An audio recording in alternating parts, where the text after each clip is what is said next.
अहम खबर है, इंसदादी दहशतगर्दी अदालत लाहौर ने सोशल मीडिया के जरिए बम बनाने का तरीका सीखने वाले मुजरिम को 2.5 साल कैद की सजा सुना दी।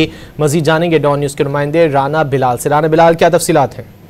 जी देखें, लाहौर की इंसदादी दहशतगर्दी अदालत ने सोशल मीडिया ऐप के जरिए बम बनाने का तरीका सीखने वाले मुजरिम को 2.5 साल कैद और 50,000 रुपए जुर्माने की सजा सुना दी है। इंसदादी दहशतगर्दी अदालत के जज ने मुकदमे का ट्रायल मुकम्मल होने पर यह फैसला जो है वो जारी कर दिया है। और FIA के मुताबिक मुजरिम गैर मुल्की सोशल मीडिया ऐप के एक अकाउंट से बम बनाने से मुतालिक मालूमात ले रहा था और FBI ने मामले के बारे में पाकिस्तानी हुकूमत को आगाह किया था।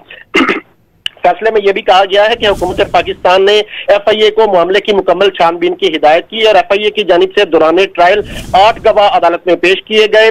अदालत ने अपने फैसले में यह कहा है कि मुजरिम हनान अब्दुल्ला पर बम बनाने का तरीका सीखने का इल्जाम साबित होता है, लेकिन प्रोसिक्यूशन इसके अलावा कोई जो इल्जाम है उसे साबित नहीं कर सकती और कर सकी। इस हवाले से मुजरिम हनान अब्दुल्ला को 2.5 साल कैद और 50,000 रुपए जुर्माने की सजा सुनाती है। अदालत ने अपने फैसले में यह भी कहा है कि इस जुर्म की ज्यादा से ज्यादा सजा 10 साल है, लेकिन हालात को देखते हुए और मुजरिम की उम्र को देखते हुए अदालत उसे 2.5 साल कैद की सजा सुनाती है। मुजरिम जो है वो जमानत पर था और अदालत ने हुक्म दिया कि मुजरिम को गिरफ्तार करके सजा पूरी करने के लिए कोट लखपत जेल में मुंतकिल किया जाए।